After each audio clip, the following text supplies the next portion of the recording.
कि कोई भी मंगलाचरण होता है उसमें अनुबंध चतुष्टय जरूर होता है, बताना पड़ता है, विषय संबंध अधिकारी है ना, सब बताना जरूरी है। तो यहां क्या है, यद्यपि मंगलाचरण है, पुराण का श्लोक को ही रख दिया गया था कि इतिहास और पुराण में एक वाक्यता स्थापित करने के लिए भाष्यकार ने प्रयोग कर दिया, लेकिन इसमें चारों चीज है क्या इस श्लोक में, कहते हाँ चारों है। कौन से कम से कैसे, वही समझा रहे कि परमात्मा ही स्व अज्ञान द्वारा जगत अशेषम उत्पाद्य स्वात्मन्यवंतर्भाव्य अखंडैकर सच्चिदानंदात्मना स्वे महिम तिष्ठति इत्यर्था, ये बात बोलता चुके थे। उसमें आगे कह रहे देखो, तथा च कल्पित अधिष्ठान अतिरिक्त स्वरूप भाव, जो कल्पित होता है वह अधिष्ठान के स्वरूप से उसका कोई अंतर भेद नहीं होता।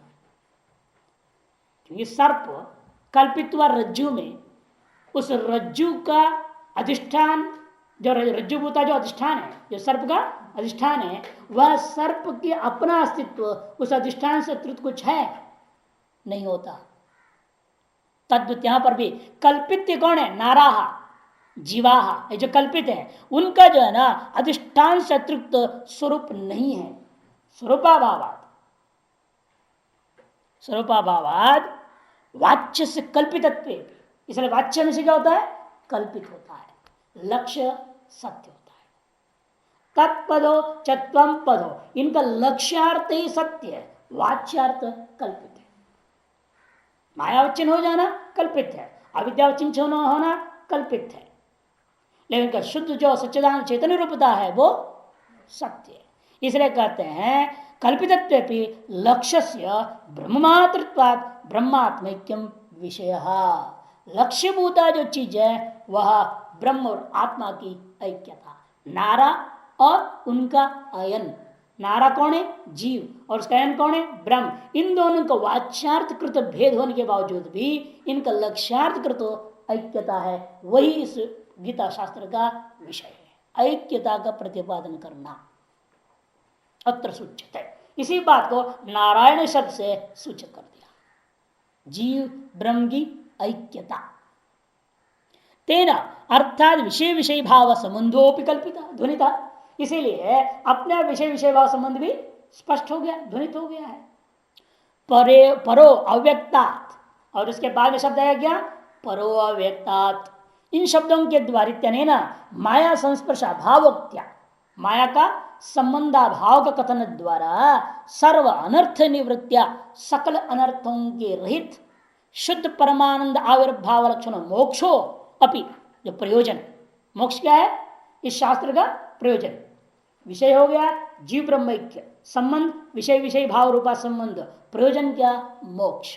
और मोक्ष किससे मालूम हो रहा है आपको, इस श्लोक का शब्द कौन सा, परो अव्यक्ता, इस श्लोक में विद्यमान परो अव्यक्ता, इन दो शब्दों के द्वारा मोक्ष लक्षित हो गया।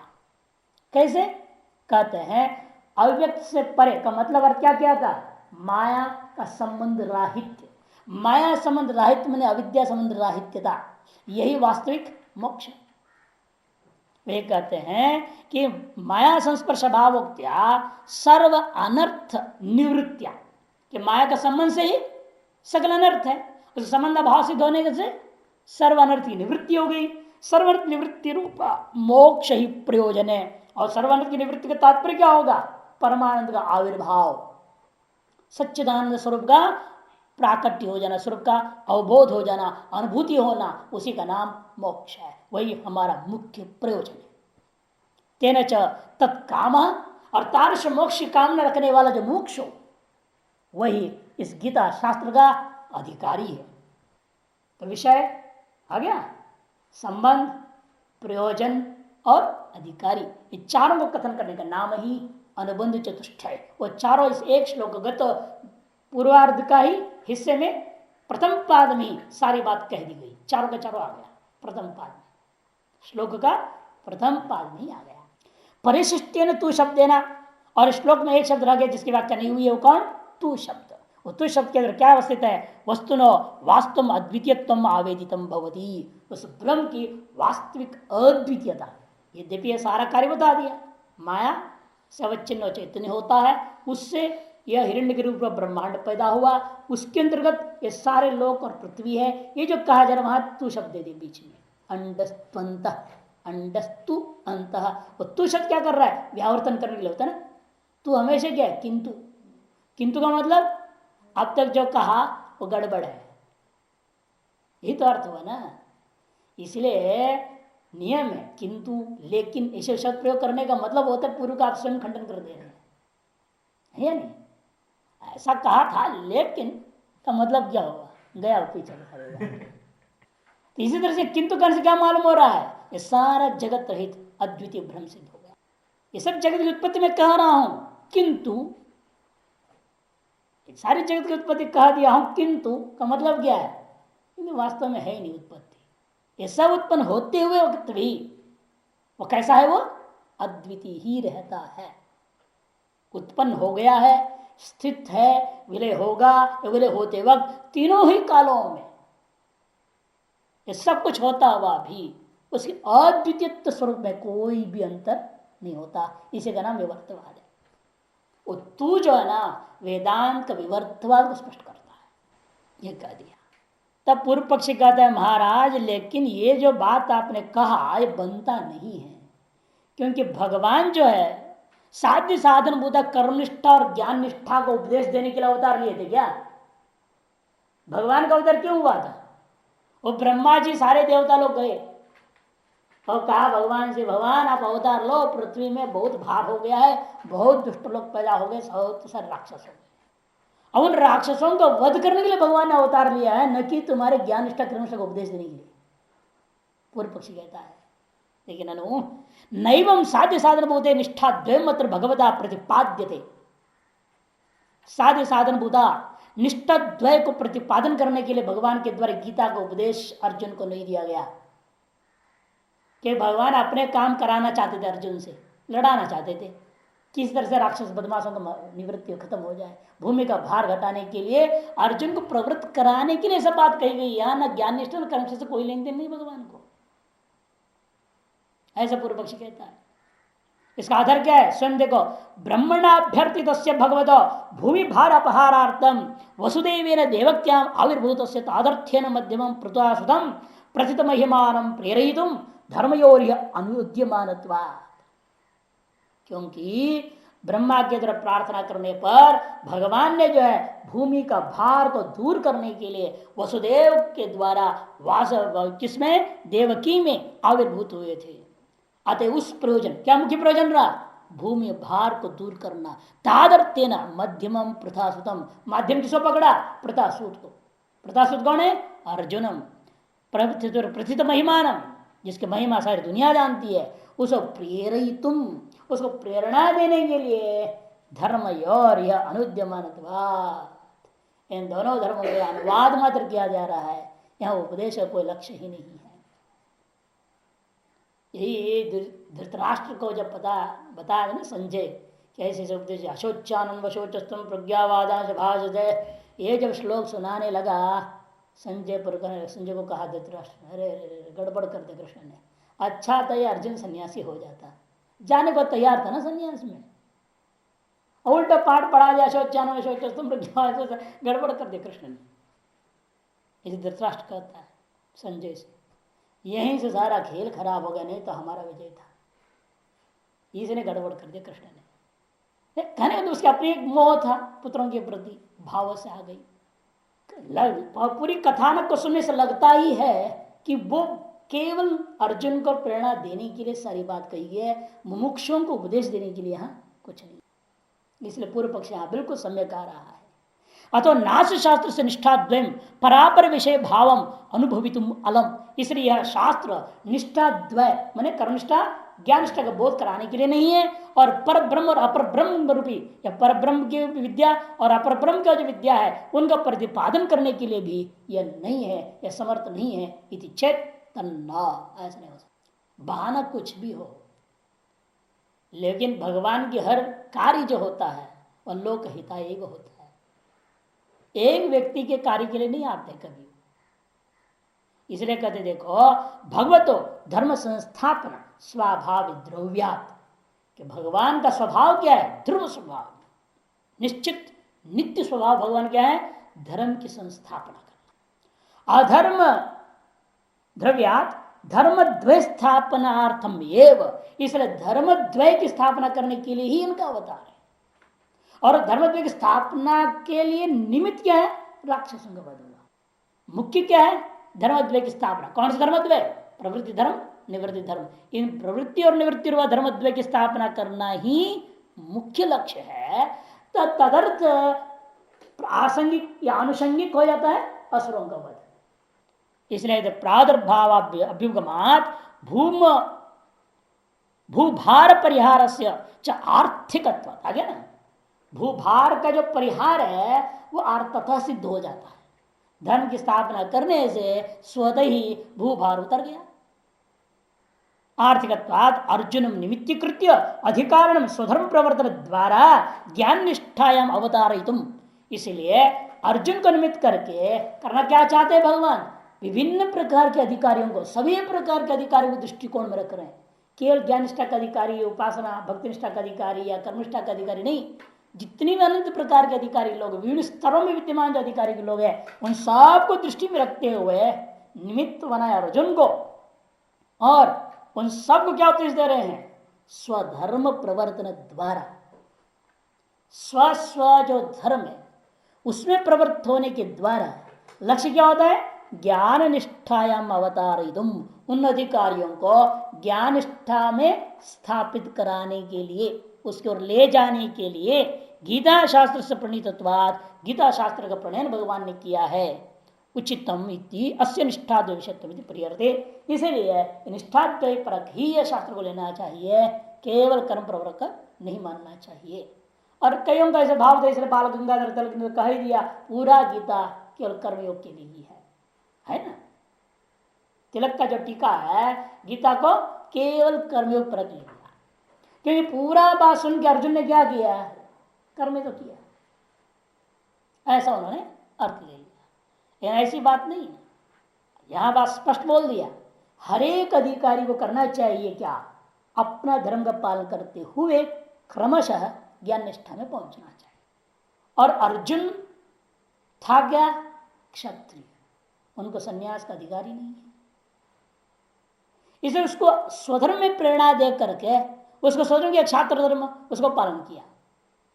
इसका यह नहीं कि गीता पढ़ने के हर व्यक्ति को लड़ने में जाना चाहिए, लड़ाई करना चाहिए, यार थोड़ी है भाई। आपका अपना धर्म क्या है वो पालन करो आप। क्योंकि गीता का सार इतना है, स्वधर्म पालन पूर्वक ज्ञान निष्ठा की ओर बढ़ना है। और जिसका जो धर्म है वो अपना पालन करे, वैश्य अपना धर्म का पालन करेगा, शूद्र अपना धर्म का पालन करेगा। इसे भगवान होगा स्वधर्म निधर्म श्रेय परधर्मो भयावह बोला भी।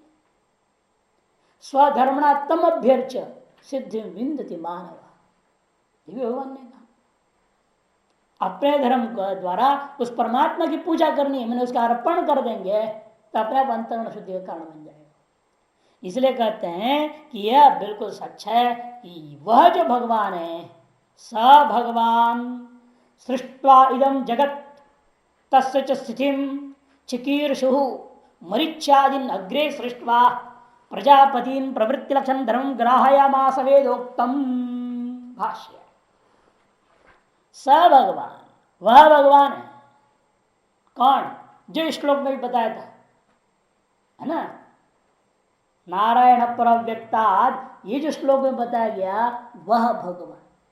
मन श्लोक भी इसलिए क्या कहा था? सूक्ष्म दर्शन दृष्टि में इस श्लोक में हमें क्या, किसको लेना है? अंतर्यामी परमात्मा को लेना, वाच्यार्थ को लेना, और लक्ष्यार्थ हो गया ब्रह्म। इस श्लोक में दो दृष्टि से लिए, लक्ष्यार्थ और वाच्यार्थ। लक्ष्यार्थ से ब्रह्म ले लेंगे, जीव ब्रह्म ऐक्यता आ गया, और वाच्यार्थ दृष्टिकोण से भगवान है, अंतर्यामी ईश्वर है। वह भगवान क्यों कहते हैं? भगवान का लक्षण भी उसी विष्णु पुराण में आया, जहां से इन्होंने श्लोक उद्धरण किया है। भगवान भाष्यकार ने उसी विष्णु पुराण में भगवान की व्याख्या किया। भगवान किसको कहते हैं? कोई भी भगवान हो सकता है, भगवान कोई भी हो सकता है जिसके अंदर 6 चीज हो, वो भगवान है। क्या 6 चीज? ऐश्वर्य से समग्र धर्म से यशः श्रेय वैराग्य मोक्ष छन्नाम भगैतीरणा। ऐश्वर्य से समग्र ऐश्वर्य जिसके अंदर हो, समग्र धर्म का ज्ञान हो, समग्र से सबसे अन्वय होगा, समग्र से धर्म से, समग्र से यशस, समग्र यश जिसके पास उपलब्ध हो, समग्र धन श्रेय, समग्र प्रकार के सभी प्रकार के धन जिसके पास विद्यमान हो, समग्र से वैराग्य, संपूर्ण वैराग्य जिसके पास विद्यमान हो, अथ मोक्ष से पूर्ण मोक्ष जिसको प्राप्त है, षण्णाम भग, इसी छह का नाम भग, ये जिसके पास है उसका नाम भगवान इति ईरणा या इंगना। एक और श्लोक भी है, एक और श्लोक दिया, उत्पत्तिंच विनाशंच, श्लोक का संख्या भी विष्णु पुराण 6, 5, 74 पहला वाला श्लोक, दूसरा जो भी बोल रहा हूं 6, 5, 78। उत्पत्तिंच विनाशंच भूतानाम आगतिम गतिम वेत्ति विद्याम अविद्यांच स वाच्य भगवान इति, उसको भगवान कहा जाता है जो इस संसार को, सृष्टि को उत्पत्ति और सृष्टि का प्रलय करना जानता है।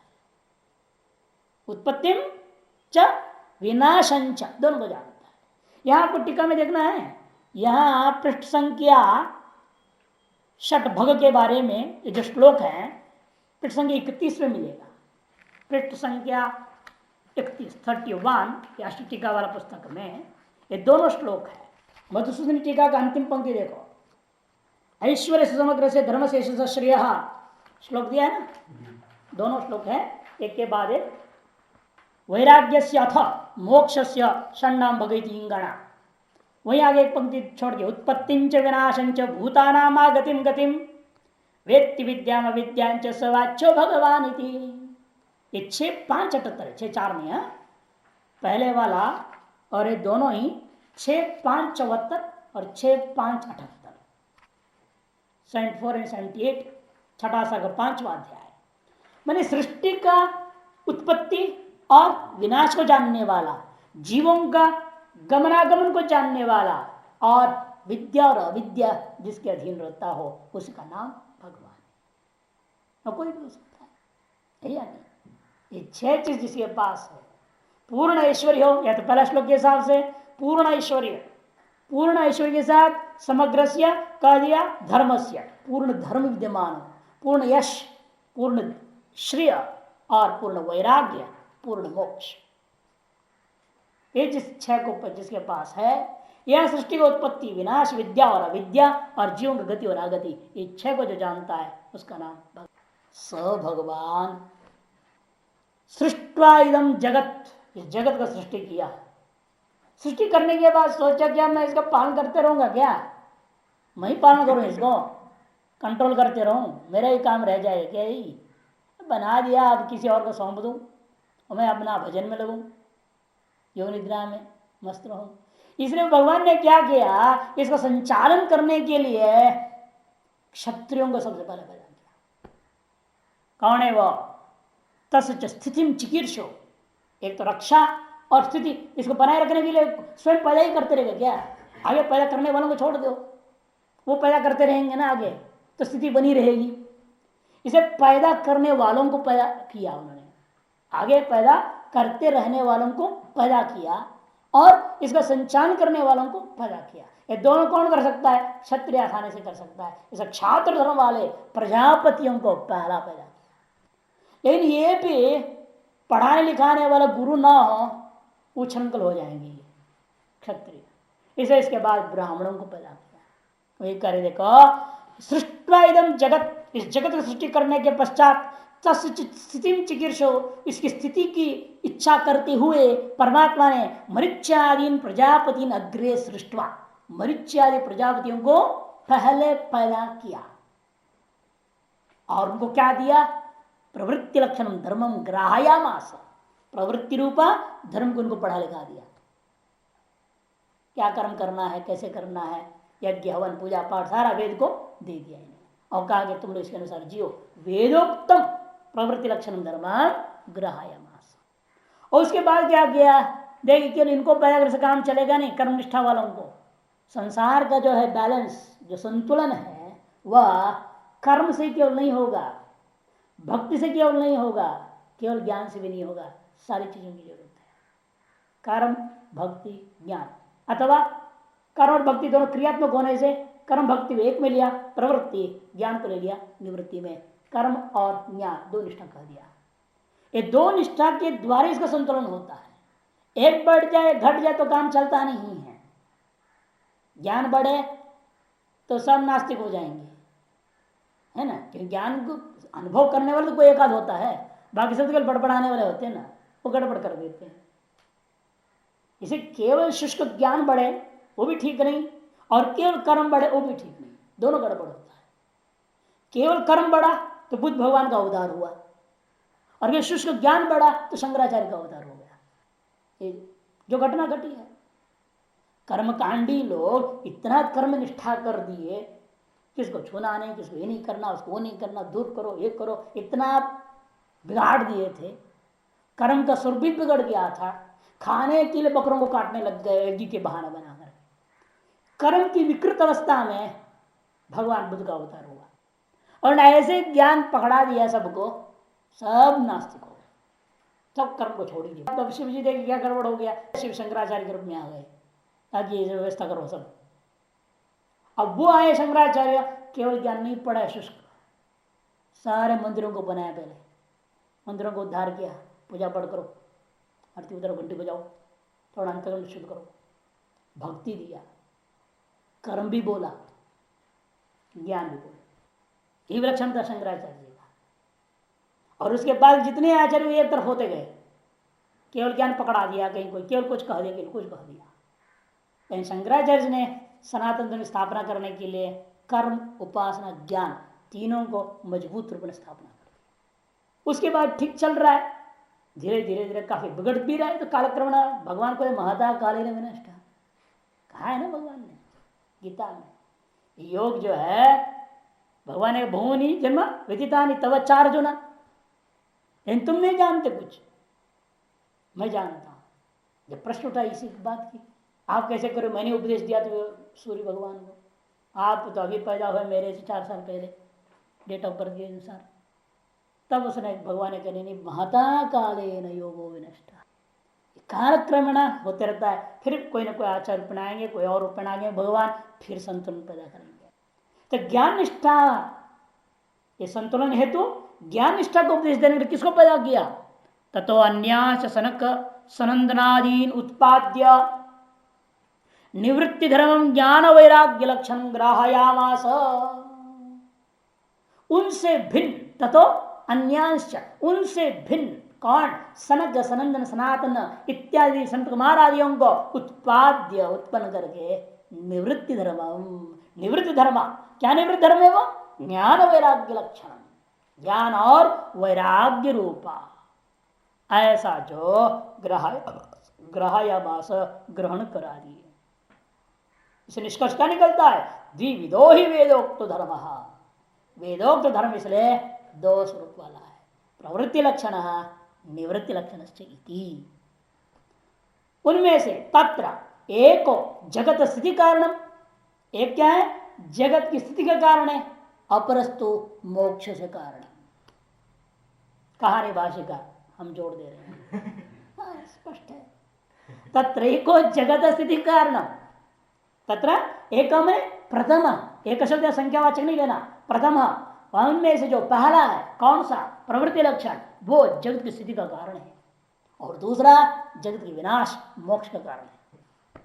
नहीं, जगत है ही नहीं ना, जब ज्ञान निष्ठा में चले जाओ क्या है, न तम नाम न वे जगत, कुछ भी नहीं रह जाता है, तो मोक्ष लक्षण है, अर्थात जगत की निवृत्ति रूपा हो गया हो। इसलिए अपरस्तु मोक्ष लक्षण कारण, दूसरा जो है वो मोक्ष का कारण है, निवृत्ति लक्षण वाला। इस पर थोड़ा संक्षेप में टीका में जाए। तत्र नैदम गीता शास्त्र व्याख्या तुम उचितम, पहला पूर्व पक्ष कहता है इसको व्याख्या करने की क्या जरूरत है, भाष्यकार को जो है लिखना शुरू कर दिए बेफालतू बैठ गए, नहीं खाली थे। पूर्व पक्ष बड़ा उटपटांग कभी कभी बोल देते हैं, कहते क्या जरूरत इस गीता शास्त्र व्याख्या लिखने की, आप तो प्रणितत्व निर्धारणा, क्योंकि ये गीता आप पुरुष के द्वारा कथित है क्या। व्यास जी का जिंदगी को देखो, उनका पैदाइश को देखो, तो वो तो पता लगता है तो वर्ण संकर हाँ वर्ण संकर का पैदा हुआ वो आदमी दिखाओ, कितना प्रामाणिकता दे रहे हो। पूर्व पक्ष के खोपड़ी बड़ा उल्टा चल रहा है। कहता है आप पुरुष प्रणीत ही नहीं है, ये ऐसी चीज क्यों व्याख्या कर रहे हैं। प्रणीतत्व निर्धारणार्थ तथा भी शास्त्रांतर्वत, जैसे अन्य इसी प्रकार से भ्रष्ट पुरुषों के द्वारा शास्त्र बताए गए उसकी व्याख्या करते नहीं ना कोई। इत्याशंक्य, ऐसे आशंका करने पर मंगलाचरण से उद्देश्य दर्शन आदो, मंगलाचरण का ही जो उद्देश्य भाष्यकार ने ये जो मंगलाचरण चुना है ना, क्यों चुना है, इस श्लोक को क्यों लिया उन्होंने, कारण यही है, यहीं से दिखाना चाहते ये जो ब्रह्मांड को पैदा करने वाला स भगवान भाष्यकार, वो उद्देश्य को दिखाने के दर्शन आदो शास्त्र प्रणीत और आप्त निर्धारणार्थम, सबसे पहले वेदों का प्रणेता और वेदोक्त प्रवृत्ति निवृत्ति लक्षण धर्मों का प्रणेता कौन है, साक्षात परमात्मा है ना। और परमात्मा से बढ़कर कोई दूसरा पुरुष हो सकता है, असंभव है। इसलिए शास्त्र प्रणेता कौन है, साक्षात ईश्वर खुद है। इसलिए आप तत्व निर्धारणार्थम सर्वज्ञत्यादि प्रतिज्ञा पूर्वकम, इसे सर्वज्ञत्वादि उसके अंदर है, इस बात को समझाने के लिए शब्द क्या प्रयोग किया भगवान ने, भाष्यकार ने भगवान ये शब्द प्रयोग कर दिया। स भगवान सर्व जगत जनितृत्व महा, और सकल जगत का जनिता वही है। सर्वज्ञत्व धर्म वाला होने से वो सर्व जगत का जनिता हुआ है कि नहीं। सर्व जगत का जनिता कौन हो सकता है, जो सर्वज्ञ है। जो सर्वज्ञ है वो निश्चित रूप में आप थे, इसे कोई संशय नहीं है। अतएव भगवान भाष्यकार श्लोकों को आधार बनाता हुआ जगत सृष्टित्व रूपी हेतु को दिखाते हुए भगवान में आप तत्व सिद्ध कर दिया। परमात्मा सर्वश्रेष्ठ आप्त पुरुष निर्दशय आप्तृत्व अस्ति, तस्मात् सर्वश्रेष्ठत्व हेतु दे दिया। जगत का सृष्टा होने से सर्वज्ञत्व सिद्ध हो गया। सर्वज्ञत्व के दो सर्व जगत सृष्टि कारणत्वात् सर्वज्ञत्वात्, यह अनुमान एक तरह से यहां प्रस्तुत कर दिया भाष्यकार ने। प्रकृतो नारायणाख्यो देव सर्वज्ञ सर्वेश्वर समस्त प्रपंच उत्पाद्य व्यवस्थित न च तस्य अनाप्तत्वम, और उसकी अनाप्तता नहीं हो सकती। ईश्वरानुगृहीता नाम आप्तत्व सिद्ध्या तस्य परमाप्तत्व सिद्धिर्थ, जब ईश्वर से अनुगृहित संत महात्मा को आप आप्त मानते हो तो उस ईश्वर के बारे में क्या शंका करना है। कैमुतिकन्या लगा दिए यहाँ, इसी का नाम कैमुतिकन्या। जब ईश्वर के अनुग्रह को प्राप्त किया होगा, संत आपके लिए आप्त हो सकते हैं, फिर ईश्वर तो आप्त है ही। ननु भगवता सृष्टम अपि चातुर्वर्ण्यादि विशिष्टम हिरण्यगर्भादि लक्षण जगत न व्यवस्थितिम आस्तातुम शक्यते व्यवस्थापक अभावात्। तब कहते हैं भगवान की सृष्टि जो चातुर्वर्ण आदि विशिष्ट जो ब्रह्मांड है, इसकी हिरण्यगर्भादि रूपा जगत, उसकी व्यवस्था, उसकी स्थिति बनी नहीं रह सकती। क्यों? इनका व्यवस्थापक कौन है, इनको कौन कंट्रोल करेगा, व्यवस्था का अभाव। न च परस्यैव ईश्वरस्य व्यवस्थापकत्वं वैषम्यात् प्रसंगात्, और परमात्मा खुद ही इसकी व्यवस्था करते रहेगा तो फिर कहेंगे किसको दुख किसको सुख क्यों दिया, वैषम्य नैर्घृण्य दोष आ जाएगा परमात्मा में। इसीलिए वो खुद इसकी व्यवस्था नहीं कर रहा है, वो इसका व्यवस्था फिर कौन है, उसके लिए उन्होंने निर्माण कर दिया प्रजापति को। तस्य च भाषा तस्य च स्थिति चिकीर्षु मृत्यादि अग्रे सृष्टवा, अगर पंक्ति के साथ अन्वय होगा।